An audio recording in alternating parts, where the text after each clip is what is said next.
Maduka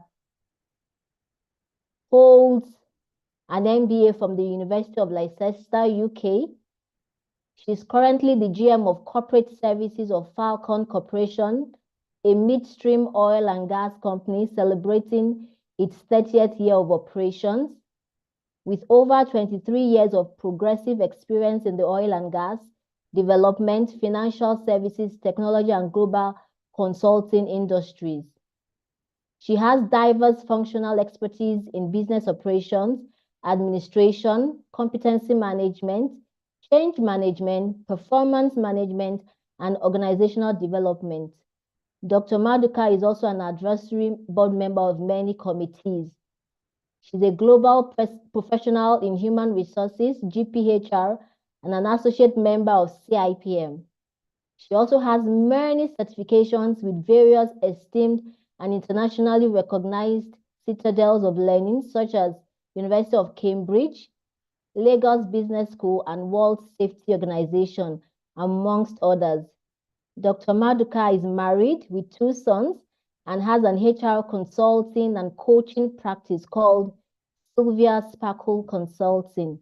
Ladies and gentlemen, with your welcome, let's just give her a round of applause on the charts.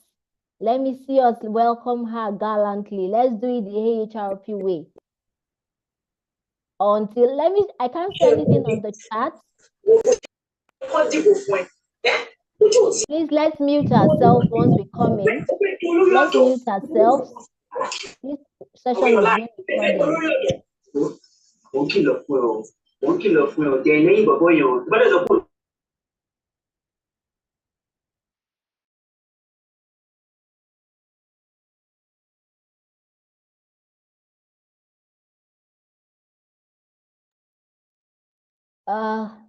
Yes, welcome, Dr. Maduka. Please, let's always mute ourselves when we come in. It's very important as professionals.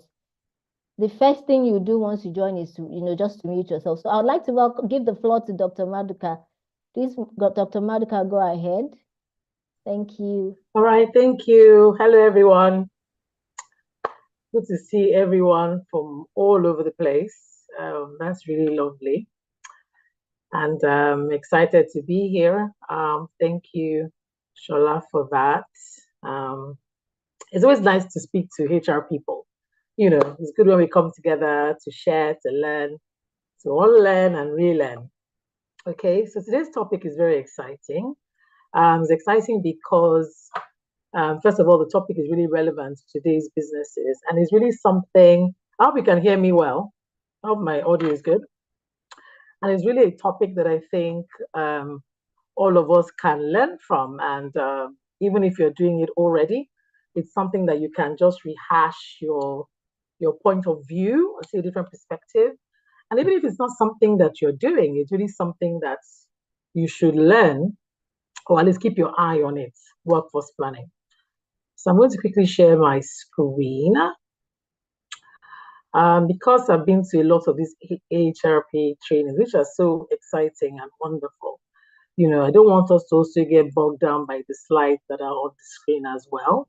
I really want us to see this as a conversation of HR people coming together to share ideas on a relevant topic. Not because, I remember the gentleman, was a lady, who just wrote in the chat book that you've been in training all day.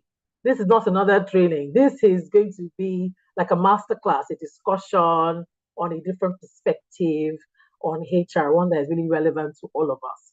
So today's topic is about measuring and evaluating workforce plans as a response to changing business landscapes. So before I start off on the introduction, I'm just going to share a little story. I went to Abuja a couple of weeks ago, and I went to a business meeting, and I met a CEO of a big company. It's a group of companies, right? And he was talking about his business and the things that they were doing. This really large conglomerates, really. They had about 8 different expressions of business. So I asked him, I said, so what is your pain area in your business? What thing gives you the most concern? And honestly, I thought I was going to say, because he's an upstream gas. He also has an agribusiness. He has a a fintech company. I mean, it's so diverse. So really, I'm just thinking, like you have all these different businesses. What is your real pain area? And he said, HR is my biggest problem. And I asked him why he said that HR was his biggest problem. And he said, because he doesn't feel like he's getting the right people for the right roles. And it's not even about that. It's just about having some kind of plan that he, as the visionary of the business, can run with. And he can know that, okay, as my business continues to expand, I'm going to have the right people in the right places, doing the job that they need to do. And these people are going to want to stay with me. There's going to be retention. They're going to grow. They're going to buy into this vision. I'm sure many of us may have heard this before, but if you don't get your people strategy right, then what are you really building? And just like this CEO who said to me that this was his pain area, it's a pain area for many businesses. So I tell people that you have to understand that once you're a human resource person, in any organization, you're the most important resource in that organization. You are the most important. We hear things that people say, oh, we're a back office function, we're a support function, and all of that. And then I tell them, the business that you're doing, how many equipments do you have? How much equipment do you have to run the entire business? If there are no people, will your business survive?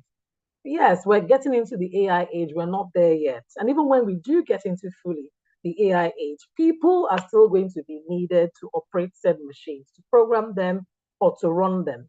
So as HR people, the first thing I want to even say before we get into the discourse of workforce planning is to understand, one, that your role is extremely critical for any business survival. And two, if you don't get the workforce planning right, and then the company is going to suffer for it terribly. Okay, so getting right into it, human resources, plays a very, very important role in shaping how an organization is able to find the right people on board. Okay, the responsibility of being able to implement a strategic workforce plan that aligns with your organizational goals and projections cannot be overemphasized. Okay, and this is the bedrock to what workforce planning is all about. It's a very comprehensive approach in how you're able to measure the impact of your talent management plan in both quantitative and qualitative measures. Okay, so I will have said by show of hands, but I don't think I can see hands as I'm progressing. Well, how many of us that are working in organizations, HR people that are in this group, how many of us know what our company's strategy is? I can't see the show of hands, but I'm hoping that people are actually raising their hands. How many of us that are working understand or know what your company's organizational strategy is?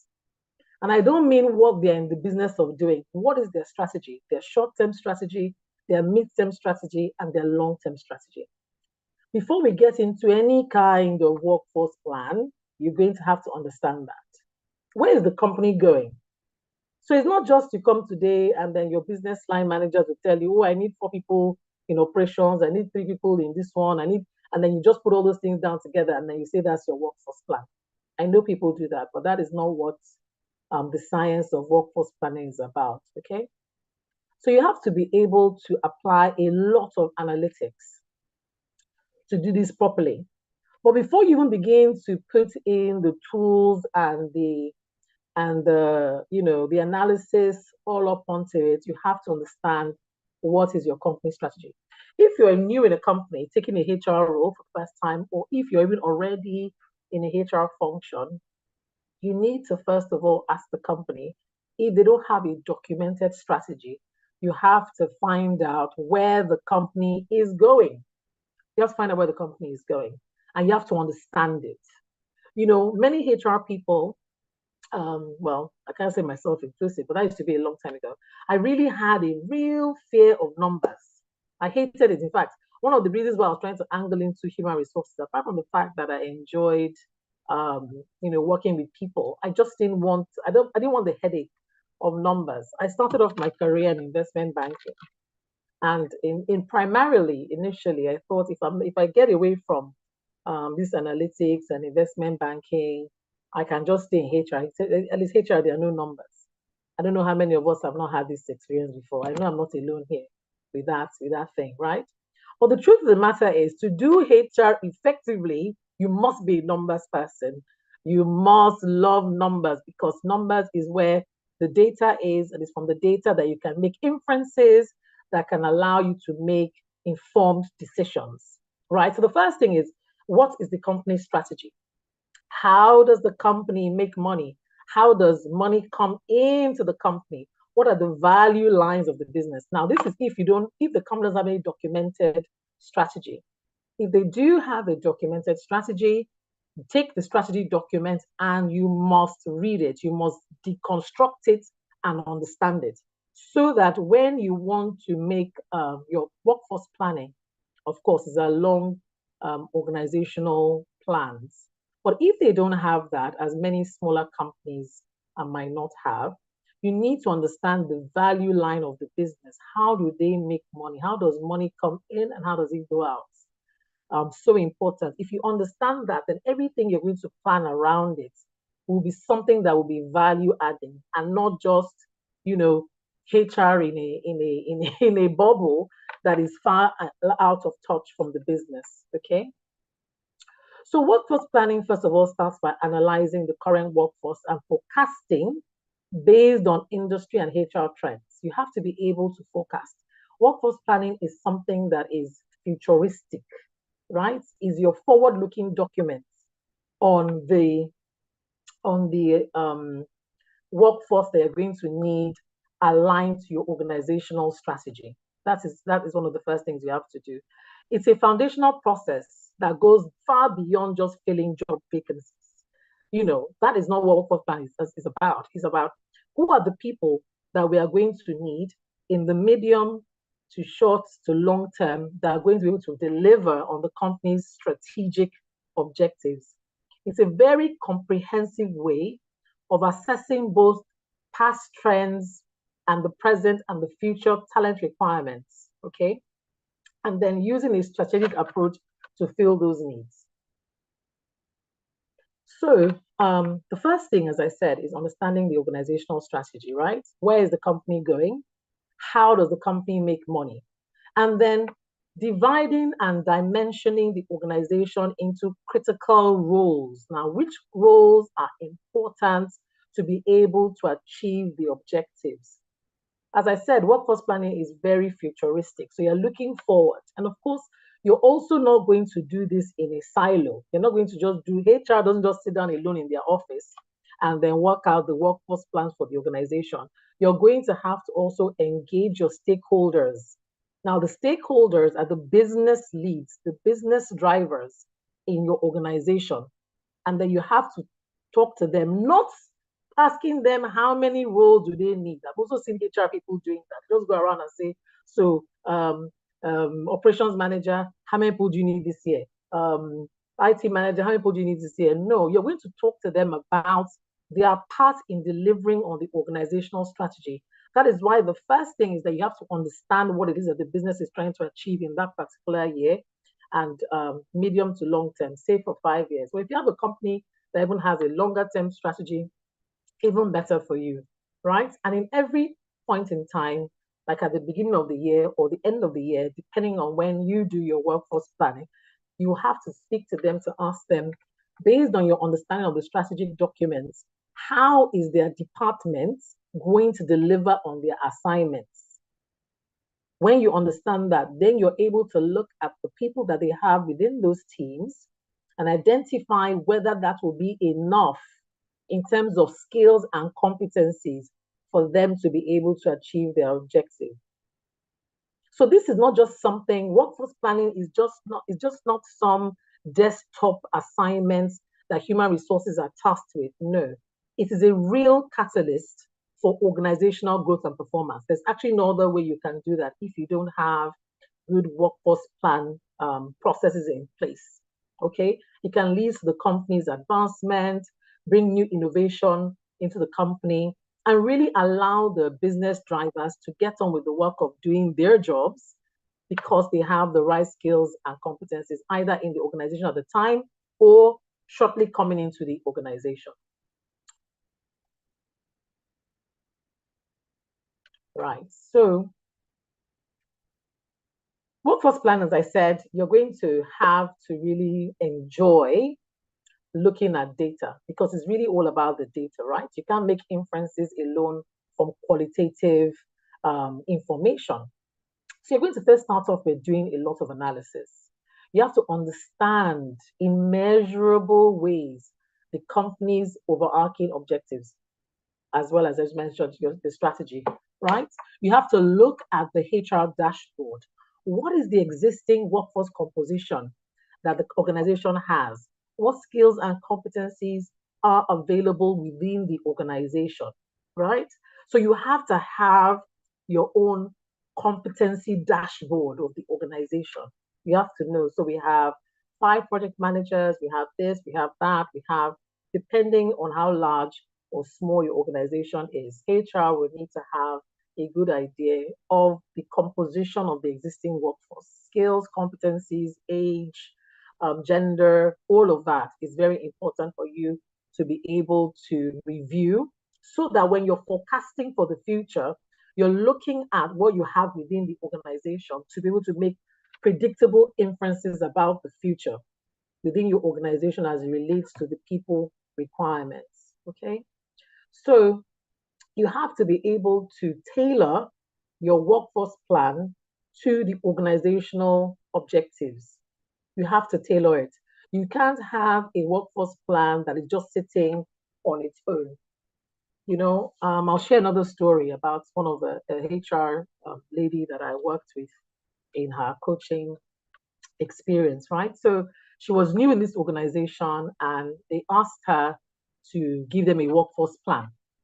And she had come up with this fantastic document of all the things that she wanted them to do and the resources that she felt that they needed and all of that, right? But when she gave them to the MD who had asked her for this workforce plan, the man was terribly unhappy with the work that she had done. And she was very upset. And she had put in so much effort and she was like, it was so well done and all of that. So I asked her if I could look at the documents. And she allowed me to look at the documents. I mean, the measures of confidentiality, of course, since I was her coach. And one of the things that I asked her, I said, so when were you able to get this workforce plan out? She said, she did it within the first 2 weeks of she had resumed. She had done the workforce plan. So I asked her, I said, who gave you the strategy document? Did you speak with the MD about the strategy or do you have an existing document? And she said she didn't ask. So I said, did you see with the managers, what are their critical business lines? How many are they? What does the company? She couldn't answer any value question about the business. So I said, so how did you get this workforce plan done? She said, that because she was coming from a company that was in the same sector, that she used the basis of where she was coming from to design their own workforce plan. So, of course, there's no way the MD was going to be happy with the work that she did because I'm sure it was not representative at all of the company's actual experience. So, one is that the workforce plan they're going to design is usually bespoke to each organization. Even if you have 2 SBUs, they're probably not going to have the same workforce plan. So please don't understand the principles of workforce plan, understand the fundamentals of workforce plan, but please, it's not workforce plan document is not something you can carry from organization to organization because it doesn't work. So I had to give her the roadmap in which she was able to go back and do the proper analysis, discussion, reviews of the strategic documents, and she came up with something that was much better received and that we're able to implement and put in place. Okay. So make sure that you're tailoring your HR workforce plan with the organizational objectives. Okay. And then forecasting. You have to be able to make inferences from where the company is going and what you have seen that is existing within any business. Okay. So forecasting is so important. Apart from looking at your talent needs, you have to be able to look at market trends, industry dynamics, do they have any growth ambitions of your business? Are they planning to have maybe a merger and acquisition? Are they planning to divest? You really need to, that's why I say that the HR function is the most important function in any business. Honestly, it's just so important. And HR is the one department or team that must be working hand in hand with the CEO, not even any other C-suite positions or not even any executive director, with the managing director, because you have to be able to make sure you're positioning effectively, that you understand the tone at the top. And you also understand the industry in which your business is operating. If you don't understand the business in which your company is operating, then you're just doing again your HR in a silo. So I go for a lot of industry events. I'm currently I've been in oil and gas now for about, I don't know, 12 something years. I've been in oil and gas. And every time I go for industry events, I'm usually the only HR person there. So whether it's the energy summits, the Nigerian Gas Association meetings, anything like that, HR people seem to be absent.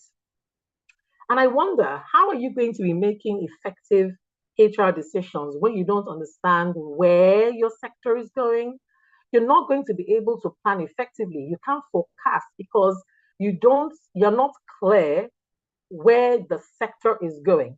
Like if you're about to enter into a recession in your sector, for instance, based on a variety of reasons, HR, you have to be positioning already to know that, okay, we're going to have either a talent shortage here, or we might need to be downsizing in the near future. And you have to begin to position your organization already, and the executive management and the top line managers about possibility and the effects. You don't want to be a HR person that is reactionary.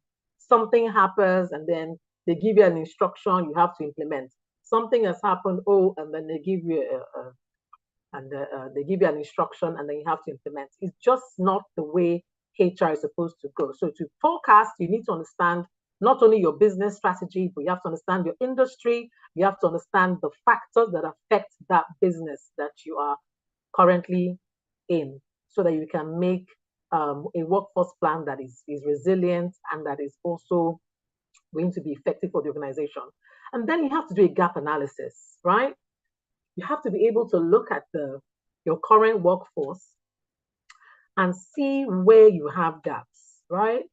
So when you're doing your analysis of what is existing, you have to be able to, as you're predicting the future and you're looking at what they need in terms of forecasting, you have to be able to plug that gap between what is known and what is not unknown.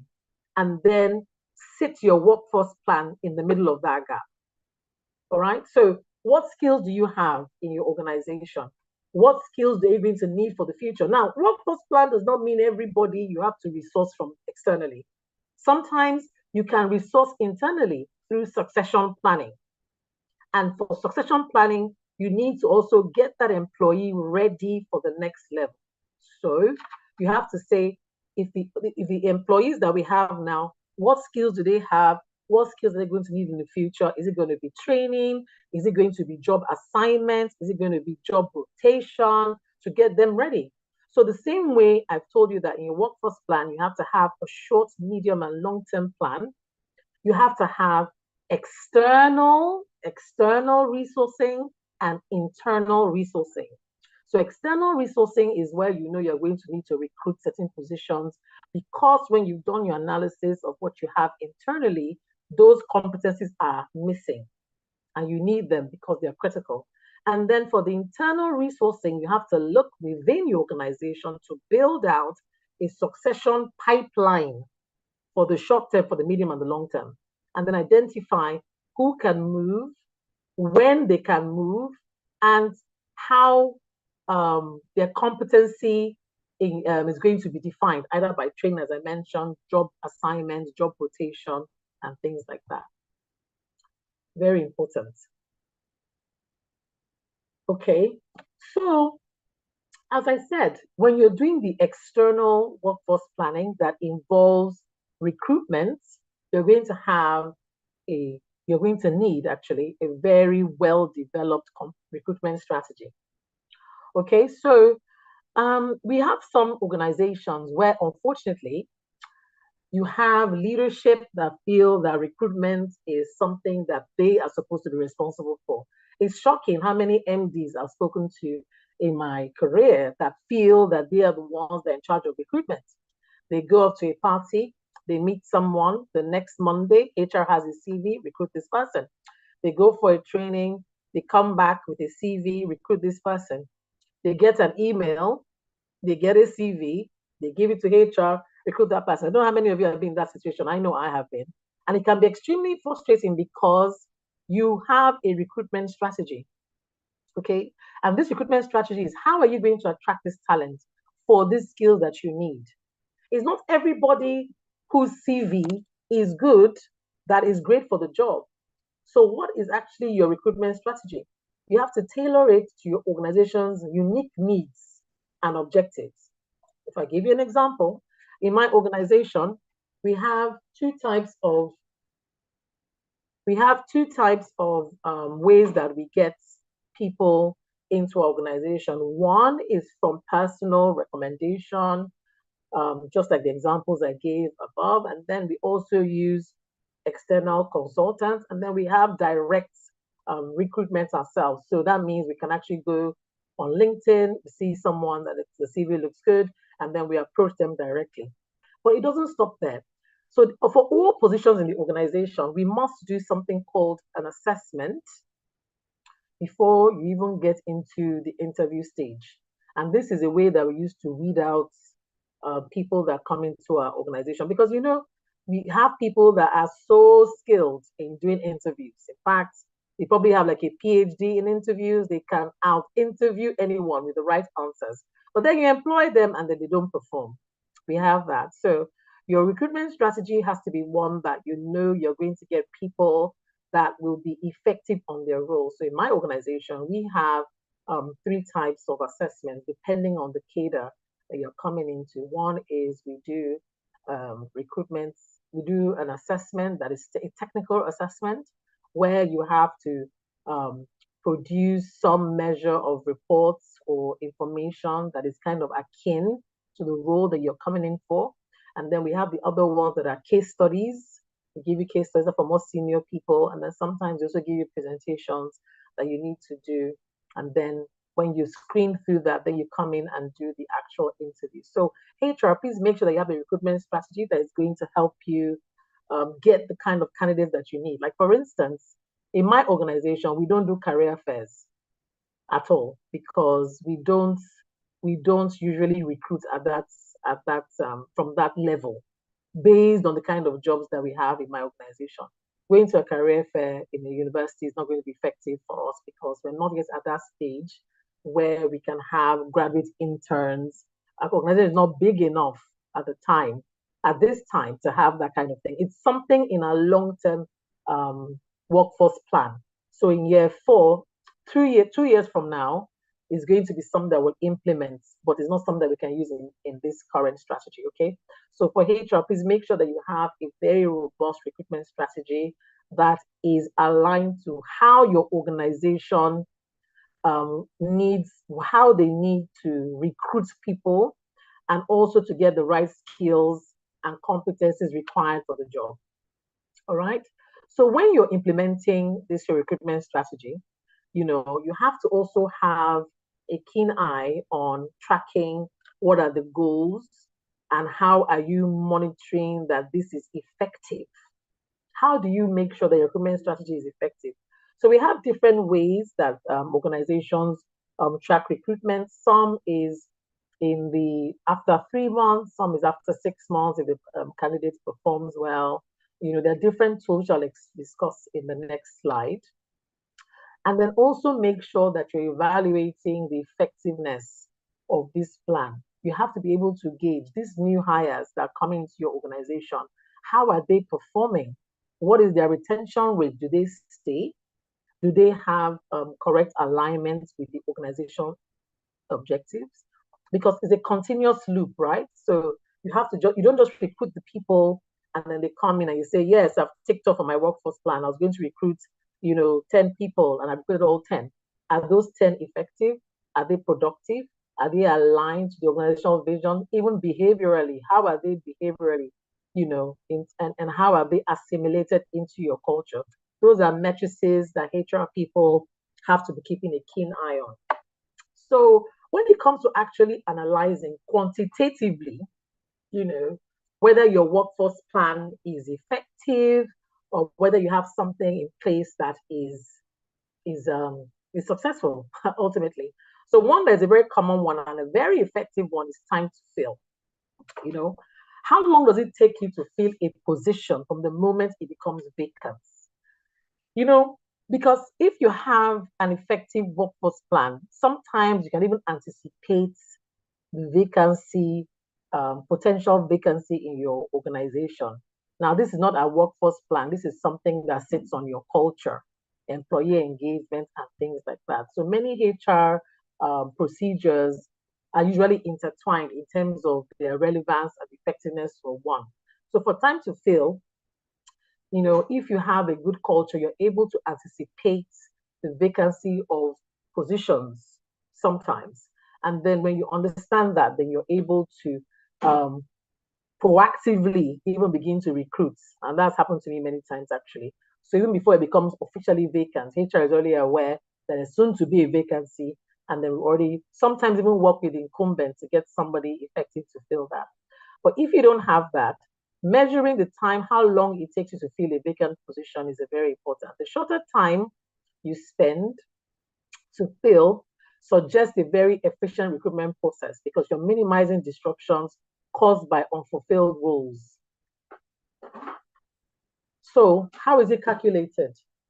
Time to fill is calculated by the total number of days it's taken to fill all open positions in a given period, such as a year, and then you divide that by the total number of roles. Now, this is something that is very important for This is something that is very important for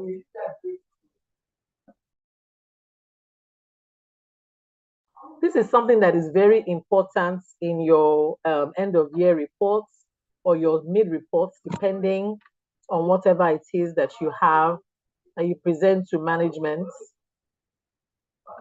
Just give me 1 second.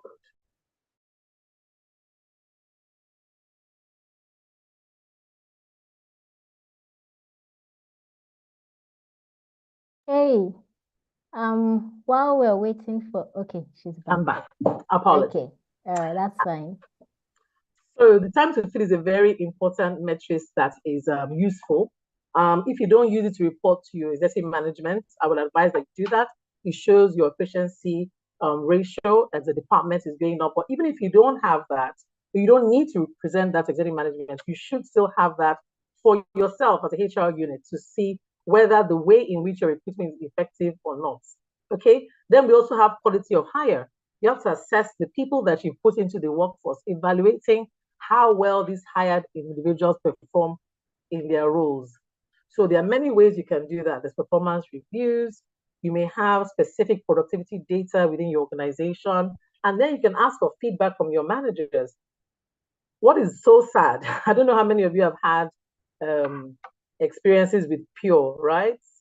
Previously unidentified recruitment errors. I've had that earlier on in my career, and it's actually quite painful when you spend so much time recruiting somebody and the person comes in and cannot perform, either technically or behaviorally. It's not something any HR person wants to ever have to deal with if you're in recruitment or in workforce planning, right? So always make sure that you identify, you keep an eye on the quality of hire so that the information you get from there feeds back into a loop system so that you can now recruit more effectively. And then you also check the retention rates, within your organization. Are people staying? Are they going? The way that you're recruiting them, have they stayed for a significant amount of time? So determine what that is, 1 year, 2 years. When you have high retention rates, it indicates that the candidates you're getting are a good fit for the role. So there's also cost per hire. These are very important matrices that are used in your workforce planning kits, and you should know. So This calculates the total cost incurred to fill a position. How much do you spend? That's including whether you use external agencies, HR consultants, would you spend money for onboarding? All of that, you need to put it together and monitor your cost per hire to ensure that your recruitment cost is cost effective. And also, your workforce plan should have an ROI, which is a return on investment. So all the things that you spend, your cost per hire and time to fill, all those matrices, you need to weigh them vis-a-vis the performance of the employees, the performance, the retention, so that when you're trying to explain your return on investment to your organization for what HR has done, it's easy for you to sell it, like for you to show it with data and not just for qualitative, also in a qualitative way. All right. So there's diversity and inclusion. Well, in Nigeria, not a lot of companies pay a lot of attention to it, but they're beginning to do that. And I find again, the importance of diversity and inclusion is also the remit of the human resources team. If you're able to show the value and the relevance of monitoring it as well, most companies would then adopt it. So keep an eye on that, right? Measure the percentage of underrepresented groups in your organization, and then indicate what kind of plan you can have to foster a more diverse workforce. In my organization, I've been tracking and monitoring our gender spread and age for a long time. Because when I came into the organization, it's oil and gas, is predominantly male, was male dominated. I had, when I inherited this role, I had a percentage of about the gender diversification around, I think male were at 69, 70%, and women were 30, and the 30% was at the lower rung of the organization. So we found more women as officers and junior officers. The supervisors and above were mostly male dominated. So we had to target a very targeted workforce plan to ensure that we increase female representation across the organization. We also had an aging workforce. We used age as well. We had a lot of Gen X's. We had very few millennials at the time. So we also had to try and ensure that we balance that out, because you know what happens with an aging workforce, right? So anyway, not to dwell on that. You also have to look at skill alignments, assessing the skills of your candidates with the job requirements. You get very good results in skill alignments if you do recruitment right. If you understand the key things that your organization needs or that role needs, and making sure you can test for it before you actually recruit these positions, helps you to have very good rating when it comes to skill alignments, because you have to closely monitor how the candidates you've hired, how their skills are actually meeting the company needs. And of course, you find this out in performance management, don't you? Then of course, you have employee performance and development, tracking how well they integrate with their roles and they're able to perform as the company has stated it to be. All right. So we have qualitative indicators as well. The quantitative are very good. I find that when you're reporting upwards to top management or the board, they are more interested in the numbers. HR has a reputation of being a feel-good department. You just want to make everybody happy, as somebody once told me. But qualitative has its place, but please make sure you're also working on the quantitative. Keep your eye on the numbers, keep your eye on the data, and that's what helps you to sell your workforce plan and your HR initiatives. So of course, you have culture fit to make sure that your workforce plan is effective. And cultural fit is just making sure that the people you brought into the organization are able to imbibe the company culture. Now, this is assuming that you spec your culture and you know what that is. I found that not a lot of organizations do that. Culture is not core values. Core values is the thing that your company has stated that they want to be exhibited, right? They put it on their website, they put it on their walls, they put it everywhere. This is who we are. We're professional, with this, with that. All those buzzwords are nice. It's great. But culture isn't how people behave. It is in the fabric of the lifeline of that organization. Like a Nigerian culture, I can tell you that Nigerians are one way, but you will get to experience the culture when you live in Nigeria, when you interact with Nigerians. So it's the same thing about your organization. So please make sure, if you're in that remit in your business, that if you've not spec'd your culture, that's actually write it down. Who are we? were people that greet me by first name basis, were people that were hierarchical, we're a company that celebrates this, we're a company that likes this. We are who are you really? What kind of person is a typical staff in that organization? HR needs to get a handle of it, and it helps you to induct people into your organization, understanding what the culture is. So determining the culture of it is very important. And then also making sure that you have adaptability, people that are able to adapt with the changes within the organization. Okay. And this will help you evaluate new hires and how they're aligned with your organizational vision, mission, and really it helps you to almost predetermine whether they're going to stay in your company or not, right? And talking about ages, you know that different age groups within different companies react differently to different things.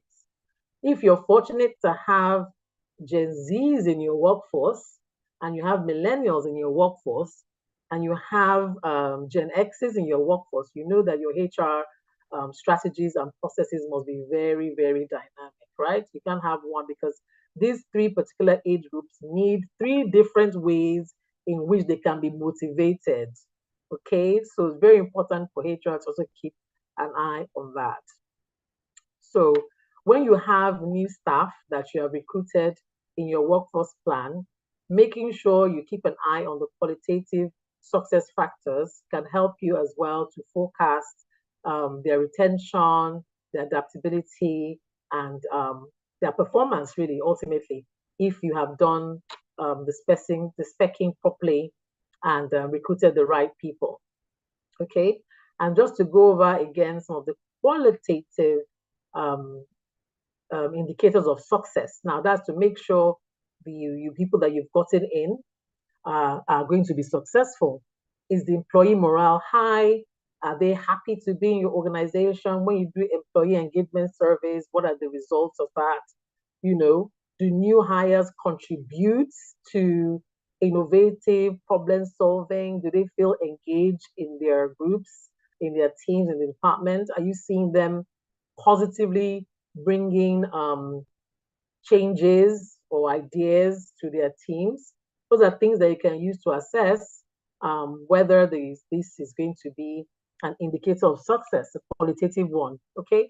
So really, when you gauge new hires that you brought into the organization and seeing how they behave, seeing how they're interacting, HR should please take time to also speak to the new hires after induction, making sure you have a robust induction, of course, and then have check-in meetings with the new hires. How is it going? How is it going? Do you have any issues? Do you understand all the policies and procedures? Just to make sure that fitting into your organization is as seamless as possible and their morale stays high. Like I mentioned, you need to have regular check-in meetings. Okay. This helps not only for the new hires, but generally looking at your workforce plan. So after you've done your workforce plan and it's in place, and you've started hiring either externally or promoting through succession planning, you have to do regular progress check-ins with your business line managers. Remember I said that your workforce plan is not in a silo. Just keep checking. So, we're already on 3 managers for you this year. We brought in 1. How is that one doing? The other 2, this is when we're scheduled to bring them in. You don't want to be the HR that just kind of force feeds managers or business line process owners with your ideas at any point, even the one you've discussed at the beginning of the year. Please continue to have checkpoint meetings. It's very important that you identify your stakeholders and that when it comes to workforce planning, that you're as inclusive as possible. Okay. And then allow for adjustments. Sometimes there could be business changes that HR is not aware of. So maybe there was a project that they had and they needed all these people, and that's what the organizational strategy was showing. But then there could have been a financial issue that HR might not be aware of, but there might be something that has caused that project to stall. You can't just keep going ahead with your workforce plan when you've not done a check-in and you may not know that the business has changed. So make sure you always keep your eyes on the ball and make sure that you have the pulse of the key stakeholders. All right. Then when you're looking at your data, make sure you have blended data integration. Okay. Check all the different sources. That's why I said, HR people, you're going to have to love data. You're going to be a data champion, because really you can't make any headway if you don't have good data. Okay. So juxtapose employee performance with engagement, with turnover indices, look at it all alongside the organizational strategy to make sure your workforce plan stays relevant, stays fresh, stays important, and is going to deliver the value that is required. Okay. Look at it as a more integrated approach. Try and see how you can offer deep insights into the plan's implication across different aspects of the organization, understanding the financing, the projects, all the different business lines that you have, to make sure your workforce plan remains relevant. You don't want to have an obsolete workforce plan because you didn't keep your eye on the ball of where the organization is going. Okay? A workforce plan is not a static document, it is a live document that you continue to refresh as need be. All right. Then establish feedback loops with hiring managers. Talk to them all the time. Have checkpoint meetings. I want to review your workforce plan with you. I wanted to see how the new intakes are doing. Always establish regular feedback loops, because if you have a business manager that has a P&L function, P&L function means that they're responsible for profit and loss within the organization, delivering revenue. They're not going to have the time usually to just go to HR and sit down. HR is going to be the one that is making time to sit with them to make sure that we're providing the support that is required so they can achieve their objective and all of us can get paid, right? So make sure that you establish feedback loops, and then explain to them the effectiveness of your plan. Tell them what it is that your workforce plan is, and then allow them to participate in the process of refining strategies and processes. HR doesn't just have to have a workforce plan and sit on it and, it's one secret document that you have somewhere. Engage with the business managers, with the hiring managers, to make sure that everybody owns this process, right? HR is a facilitator.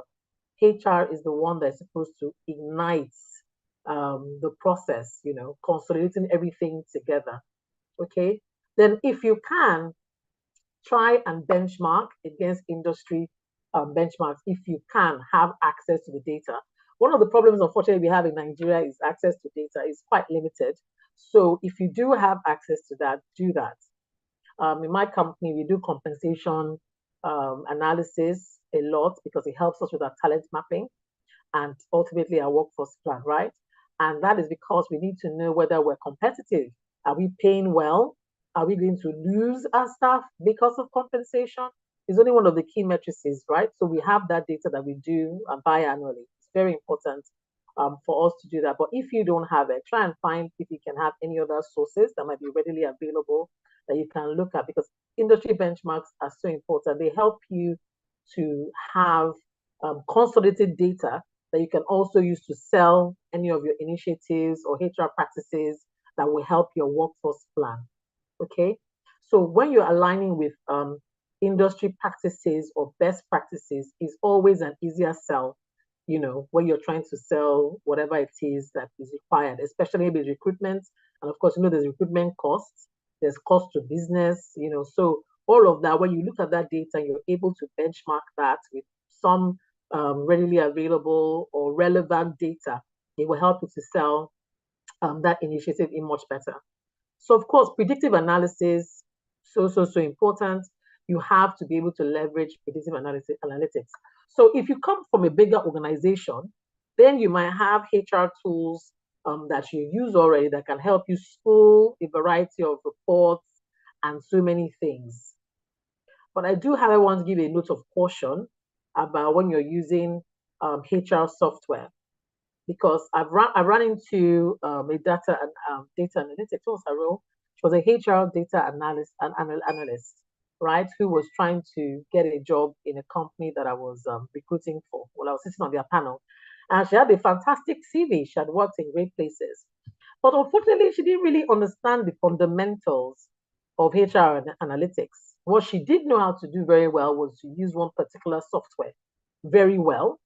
But I told her, if you go to this organization, doesn't have any software, how are you going to do this work? And she was blank. So even when you're doing your workforce planning, many of us may be in organizations where you have technology. Technology is a wonderful enabler, but please make sure that you understand the fundamentals of the discipline that you're using the technology for. Understand the fundamentals of the discipline you're using the technology for. If not, you would just be an administrator of a particular software and not a HR expert in doing predictive analysis or doing effective workforce plan. So now let's just bring it back down. Am I good for time? So I'm just going to wrap up in a minute. So now let's bring it down to Nigeria and our changing business landscapes. I know that we have people coming from different countries, but I just thought before I wrapped up, I just wanted to talk about what is happening in our country and why HR should pay attention to these things. Okay, so a very important one is the inflation rate in the company in the country. As of December 2023, it was at 28.9%, which is significant. And a lot of organizations are feeling, not even the organizations per se, but the employees within the organizations are really having a challenging time, because it means that what you were earning before December can no longer suffice in the way that it was doing before then. So HR needs to really keep a big eye on the inflation rates, because of course it affects people's purchasing power. And when it affects people's purchasing power, it means that your employees, who are your key stakeholders, are going to be agitating for salary increase. And you know that your organization may not be able to do that because the same inflation rate is affecting their ability to do business. So ease of doing business in Nigeria is a real big issue, and it's something that HR must keep at the forefront, because these are your key stakeholders, are your people, and you are also representing the organization to make sure that as well you balance out the needs from both places. So what creative ways can you be looking at now when you're looking at workforce planning, based on the fact that even your ability to attract talent is going to has changed already? Because if you're paying X amount, a new employee does not want to earn X anymore. They want to earn X plus. Can your organization do that? The second one, and very important one, is the rising rate of and a very unstable exchange rates into the country. I don't even know if it's a rising exchange rates or the economic indices that are even moving the direction of our forex. I don't even know. We don't even know what they are anymore, because it's like it's moving at the speed of light without any real economic indicators of how far it can go or what can be done with it. So that is a big consideration depending on what kind of industry that you are in. But I dare say most organizations in Nigeria that produce anything is import dependence. If you see it, tie it all the way back, unless maybe you're in agriculture, maybe in agriculture, you're probably exporting, or you might be importing seeds. Anyways, it is a very important thing that HR people have to look at, because the rate at which it is going means that depending on your organization, you may need to start downsizing, because you may not be able to continue to sustain whatever business it is that you're in. So HR needs to be looking at this. When you're looking at the organizational strategy, you have to put it in place, economic indicators. So as I said, HR people, again, we're a numbers profession, because you cannot do any HR effectively if you don't understand economic business landscape. You cannot make any sort of impact or value to your business if you're not looking at it. So depending on the industry that you're in now, when you see the rising rate of foreign exchange, you have to already start thinking many solutions on behalf of your organization. How are you going to help the organization manage these changes? Okay. And then look at your organization and look at your structure.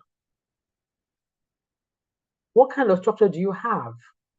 Is it a lean structure? Lean structure means that you have employees that may not be a lot for all you need, but it keeps your organization nimble enough to take shocks. Or do you have an overbloated structure? Do you have too many people doing the same things? You're going to have to start looking at how you can make it more efficient. You have to look at your budgets. What budget do people have? Well, because now many budgets have already gone out of the window with the increasing rate of inflation and the foreign exchange. It's like, the budget you did is no longer going to be effective. So what does that mean for HR? Okay. And what risk and mitigation plans can you put in place that can help you to add value to the organization, to protect your people and the business? You have to begin to start looking at that because, like I mentioned, your workforce plan is not just something that you create in a silo. It is not a static document, it's a live document that HR continues to review and look at to make sure that you're positioning very effectively and per time to meet the organizational needs. So to wrap up, we're going to talk about the importance, I've already stressed the importance anyway, of workforce planning, but just to reiterate some things that make workforce planning as an exercise extremely important. Okay, so workforce plan will help the organization to grow. It's going to help the organization to position effectively for the future. And then it also helps your employees within the organization to be able to position as well for the internal recruitment, succession planning to position themselves for the future. Okay, so it helps you as well as a HR to make sure that you are partnering with the organization to achieve its objectives in all short term, medium term, and long term. Okay, it helps you to be more efficient with how employees come in. So this ultimately can lead to efficiency on spend. It helps you to review your processes and procedures to make sure that you have the right skill sets within the organization. It helps make sure that the employees that you have are well engaged and performing. It also helps you to look at what the needs are of the business. And then you position, this is why I said a HR person, a real good HR team works closely with the most senior, the top line of the business, because the people are the most important assets of any organization. And for you to be able to position effectively with the right skills and competence that an organization needs, HR is going to deliver on that assignment. Some organizations erroneously leave that to the business line managers, but you know that that is not their remit, so they cannot do the job as effectively as the HR person that is looking at the entire compendium of things that the company needs: the performance, the diversity, the cost of hire, the return on investment of those employees coming into the organization, and then the effectiveness of the workforce plan holistically, vis-a-vis strategy, budgets, and performance. No other person can deliver on that assignment but the HR department, the HR team. So even if you're in an organization where the company gives the responsibility to business line managers, if you're skillful enough and you're able to do your stakeholder engagement properly, you can easily take over that function and show the value that HR has to deliver on that assignment. And then in conclusion, okay, 7:10, still good on time. So in conclusion, we cannot overemphasize the importance of workforce planning. And it's not just about how many people can you recruit. It is about how you can help the organization achieve its strategic assignments in the short term, in the medium term, and in the long term. It's a very holistic approach. It is an all-encompassing approach to human resources because that is effectively why organizations have a HR departments. It's for workforce planning, strategic workforce planning, very strategic. It's a very high level process that encompasses every aspect of human resources. So even if you're in a HR team where everything is segmented and people have different, there's somebody in compensation, somebody in training, you're not a generalist HR function. Even at that, whoever is in charge of workforce planning must work with all members of the different teams to achieve his objectives. Okay?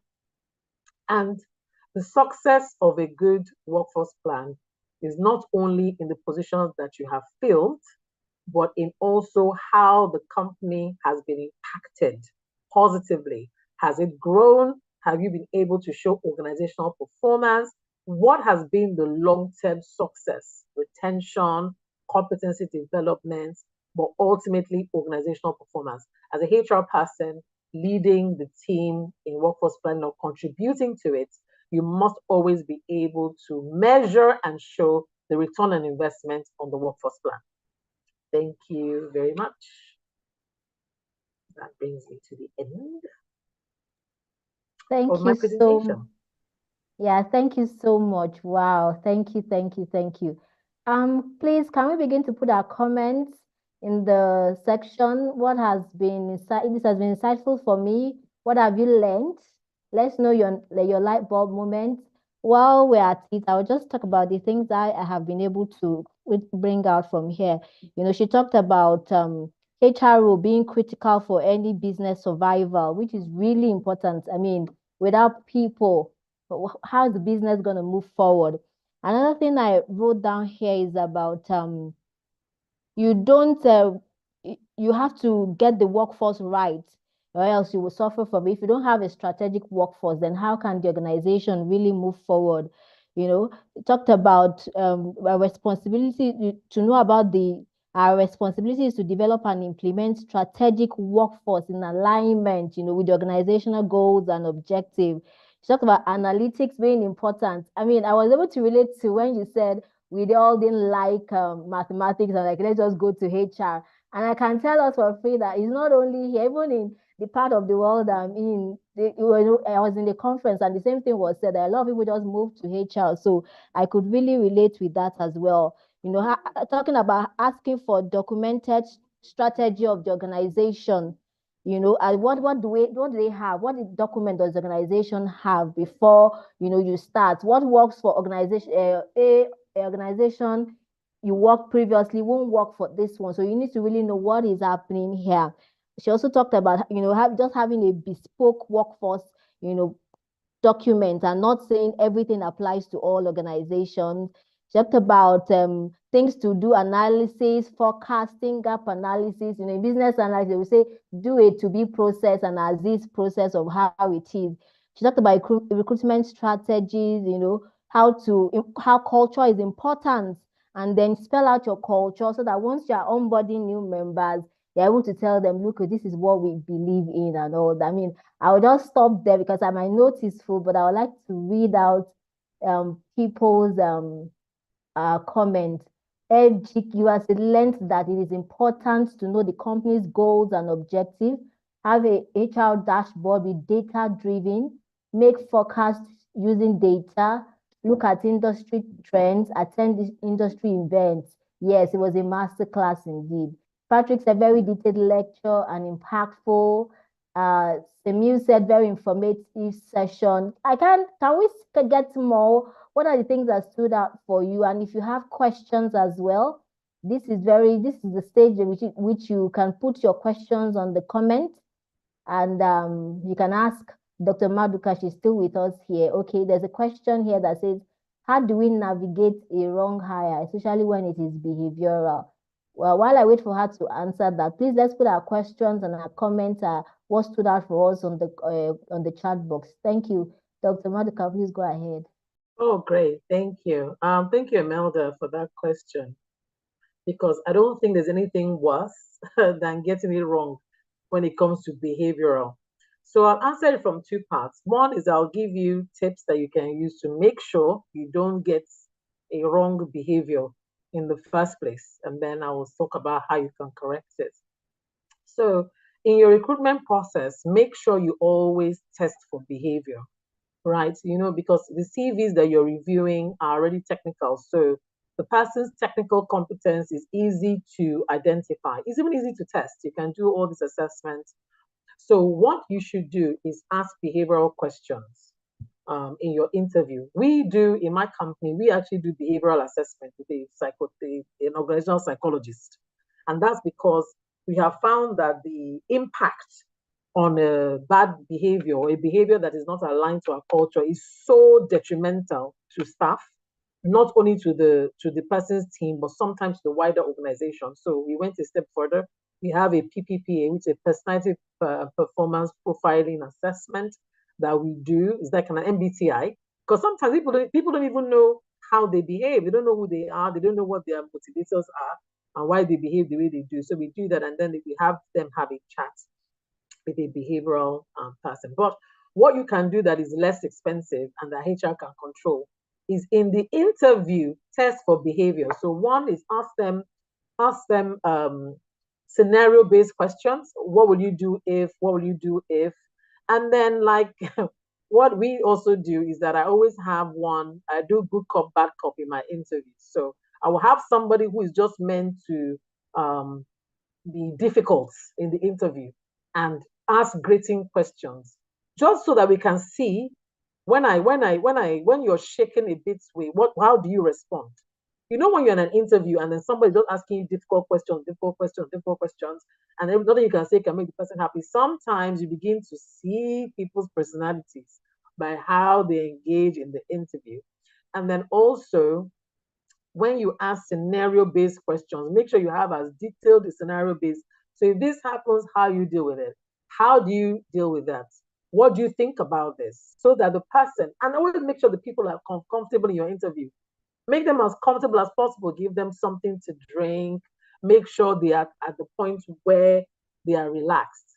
I'll just end with one example. So we had somebody who was coming in to interview for a role that he was meant to be in audits, right? Was he meant to be in audits?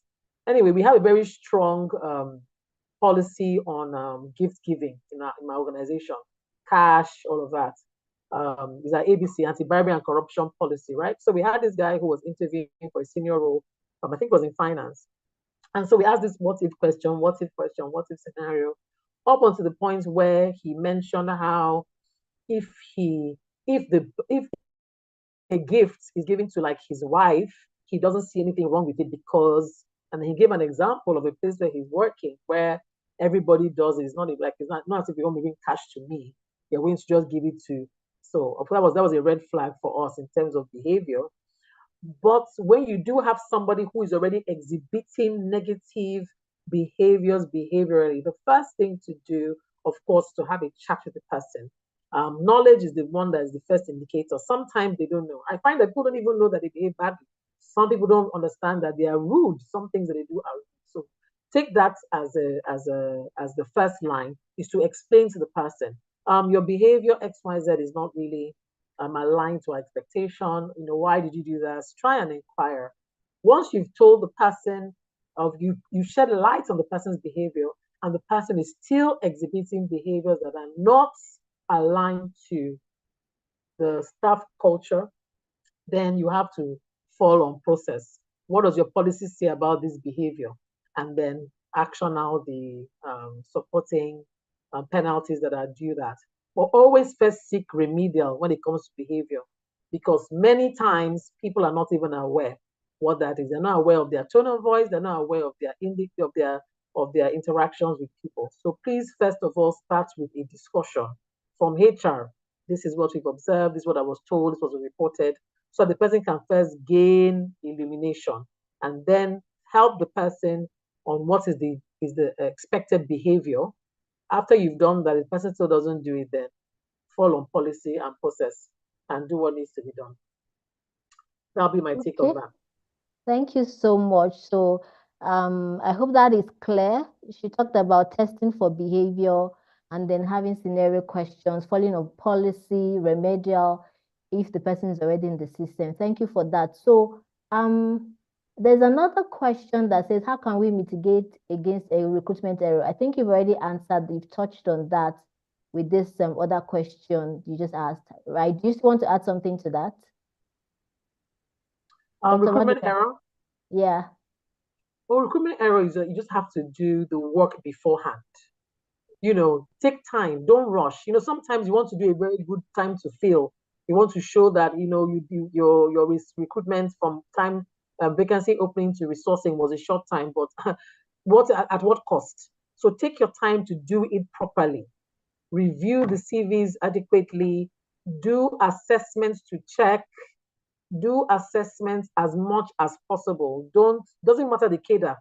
Find an assessment that fits, whether it's going to be a case study, whether it's going to be, you know, an assignment that you have to do on ground. It will surprise you. It surprises me many times when the people whose CVs are so fantastic turn around and can't do simple things.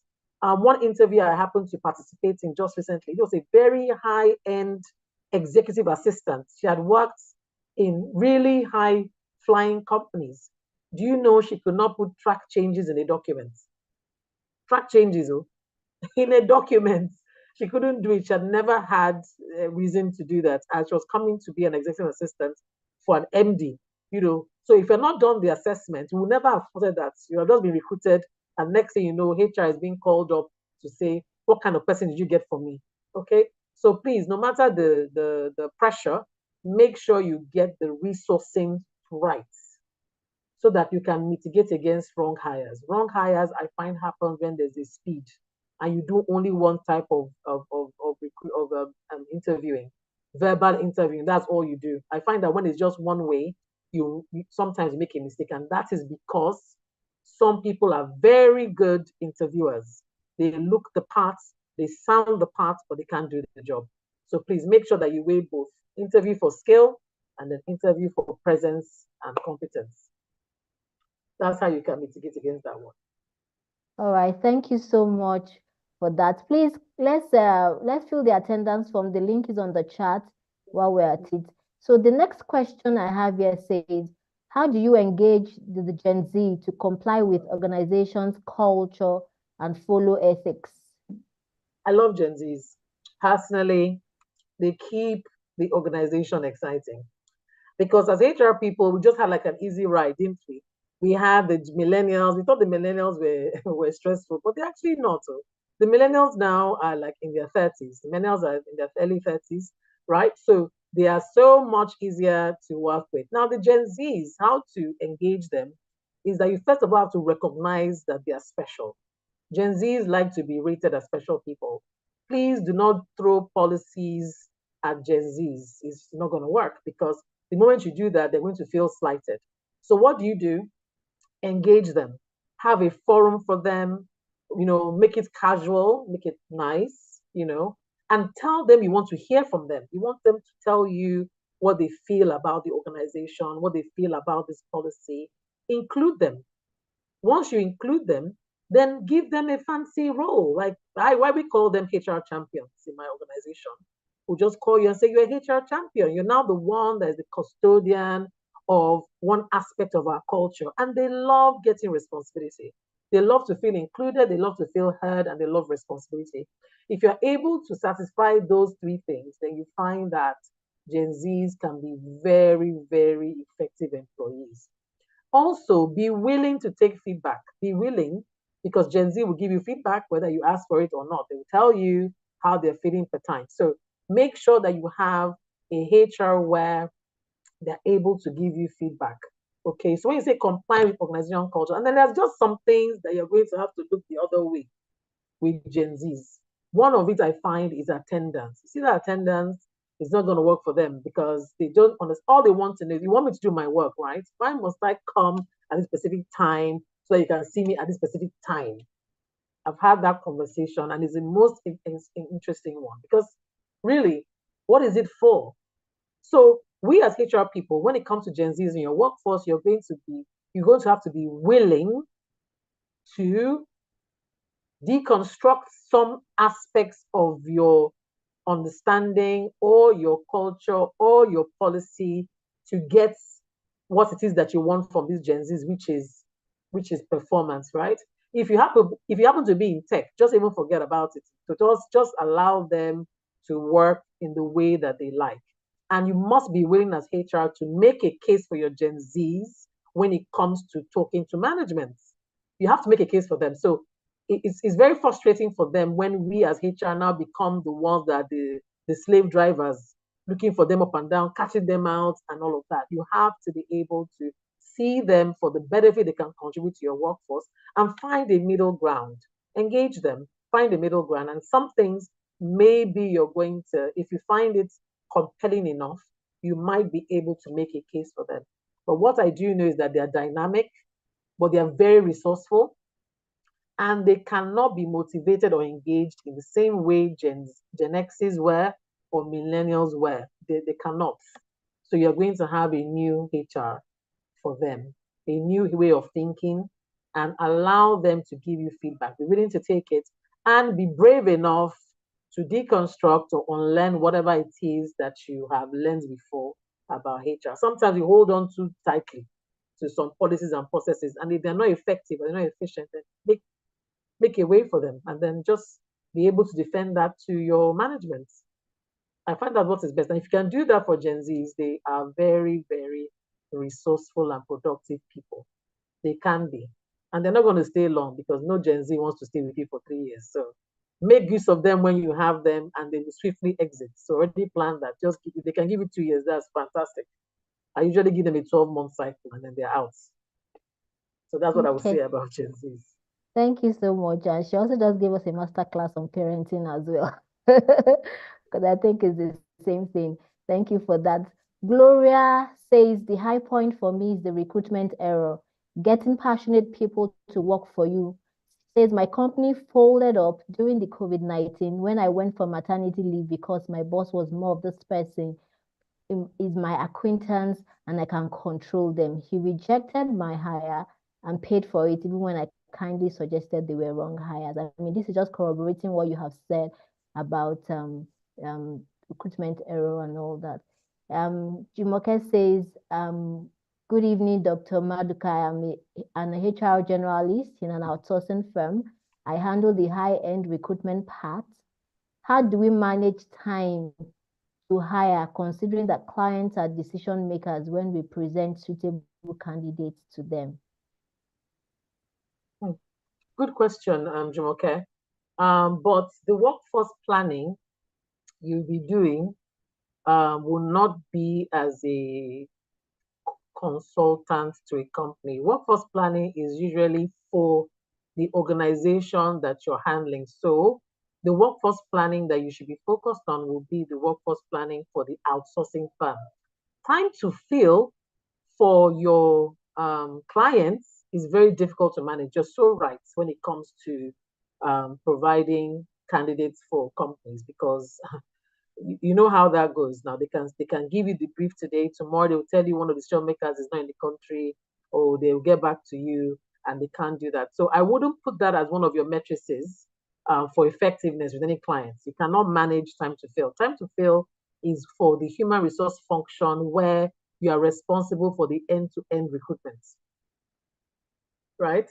But for an outsourcing company and for an outsourcing HR, you cannot determine that. So I would say time to fill is not a metric that you should use for effectiveness. It's not going you can it's out of your control. So it's not something that you should use. Okay, thank you for that. Another Yeah. question here by Ayomiko says, thank you, Dr. Maduka. What data-driven method or tools do you currently utilize to inform workforce planning decisions? Retaining top talent and creating an inclusive workforce can be both challenging and rewarding, considering the current economic situation. What would you advise an HR expert in navigating this situation in the organization? Okay, the first one, let me answer that, Ayomiko, on the data-driven methods of tools. I mentioned that there are many ERPs and HR information systems that you can use that can spool out data for you.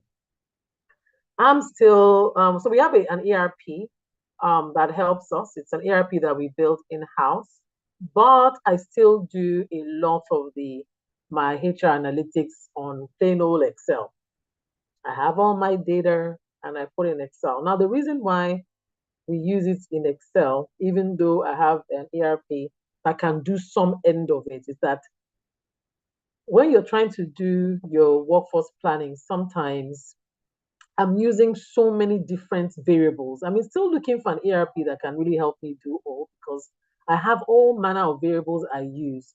And sometimes the ERP I'm using is limited. So you can do some things, you cannot do all things. And then I interpose 3 different things or so inside. For instance, I can have where I'm checking ethnic demographics, with age demographics, with gender, with grade. That's sometimes the ERP can't manage all the different things. So I still use Excel, even though we have an ERP within our organization. And the good thing that the Excel does for me and my team really is that I teach them the understanding, the foundation of HR analytics for workforce planning. I want them to understand, why are we putting this on the y-axis, or why is this on the x-axis, and why am I comparing age with gender, and why am I comparing age with ethnicity, or why am I comparing, gender with grade. Like, you have to understand the philosophy. I'm much of a teacher, so in my organization, I do a lot of teaching to a HR team, and that's why I still fall back on Excel. But there are many HR tools that you can use. We use an ERP. Sage is good. Sage helps. Sage HR does very good workforce analytics. SAP does as well. So those are just name a few. There's that. So if your organization is using it, but if not using, Excel can give you many things that you need. Many things that you need. Just make sure you have a good database of records so that you can pull out anything that you need. And for the last one on retaining top talent and creating an inclusive workforce, you have to be creative. That's what I say, creative. You have to be so creative. In fact, now the TGIF, we used to have TGIF in my organization. We used to have it regularly, but as the workforce increased, that TGIF now became a huge line item in terms of spend. So what did we do? We decided that we still wanted TGIF, but we started making it more creative. For instance, in my organization, I now have something called First Fridays. First Fridays, not quite TGIF, like the party that we go out and spend money and do expensive money. So what do? We have an academy in my organization where we do training. We turn it into a cinema. We show a movie. We make it. We do popcorn. We put cushions on the floor, and then we can just have like popcorn light drinks, and then we play some games, right? We put karaoke on the screen, and then people just sing and stuff. I mean, we still have the engagement, but definitely the spend is reduced, right? So you have to find creative ways that you can still engage people and show them that you are still a responsive organization. Not everything must cost a lot of money, right? We do bring a child to work day. So one day we tell all the children, we call them junior pilots in my organization. Everybody's kid comes to the office. We take them around the organization, do the excursion within the same building. Like, we didn't go anywhere, right? We just give them lunch, made them t-shirts. That's far cheaper than if I took almost 70 people out to a fancy restaurant and we bought drinks and food. We're into the millions of naira. So HR, you're going to have to start thinking about creative ways that you can engage people. Engage your people. Let them see the human face of the organization. Not everything is about money. Yes, everything is about money, but not everything is about money, if you know what I mean. So that's what you can do in this time to show that you're a responsive organization and that you still can engage employees to make them feel a part of a larger system that cares about them. So you can still do that. Just be creative. Think about ways. There's a solution in everything. Okay, thank you so much. Yet again, while we are learning about workforce, she has taught us a little bit about parenting, now about how to have a TGIF, affordable one. So we've learned a lot today, honestly. I mean, we'd like to really thank you. Again, if you have not filled the attendance form, please go ahead to do so. I'm just looking at time. Chibuke says, one of my takeaways is that culture is not the same core value. While culture is the way of life of the workforce or how they behave, core value is the image organization projects to the public. That's what the company wants the public to see or know about. Second is understanding strategic workforce planning and ensure a proactive as HR, not reactive. That is, that anticipate recruitment needs based on organization strategy by using gap analysis. Consequence management as one of the major ways of driving productivity, performance, in line with the strategic objectives of the organization. In fact, Chibuke has given us a summary of everything we've learned today. Thank you for this insight, Gen Z. Yes, Funke says she liked the fact that you understand these categories of employees. Adeyemi Ajayi says Seamless HR is very robust with workforce analytics and you can customize it. So please, if you're using Seamless HR, learn more about it. Thank you very much. I don't think we have any other question. It's been really nice having you around. We've learned a lot from you today. And I will say thank you once again. And I would like to hand over to my chairman, Albert, to just take it from here if there are announcements and all that. Let's not forget to submit our attendance form. Okay, Albert. Okay, what of Olushola Elegbede? All right, thank you very much. Okay, Yeah, okay. thank you very much, Shola. Thank you so much for the moderation. Thank you, Dr. Maduka. Thank you so much. That was very, very impactful. We had so much to take away from this training this evening. It was a lot. My notebook is full. We cannot thank you enough. Thank you. We sincerely appreciate you dishing out this knowledge. We sincerely appreciate you on behalf of the management committee, on behalf of the board of trustees, on behalf of every member of AEHRP. We want to sincerely say a very big thank you. Thank you for this great time you have spent with us. It's a big treasure, and we value it so much. Like Oliver Twist, we will always come back. Of course, you have dished so much for us, and we will always definitely come back to ask for more. We hope that when next you come, you will oblige us. Thank you so much. I will hand over to Olanrewaju. I don't know if he's still on the call. If he's not, He's here. Oluwatoyin will do justice to that and give other announcements that we may have. Thank you so much. Yeah, Olanrewaju is on the call.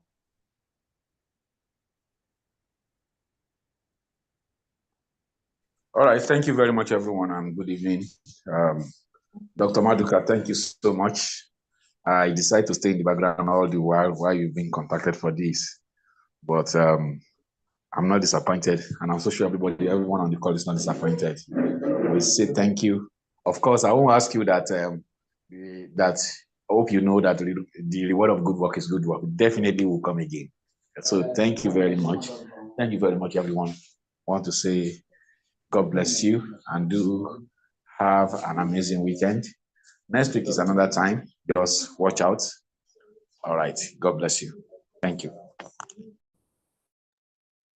Thank you, DG. Oluwatoyin, do we have announcements?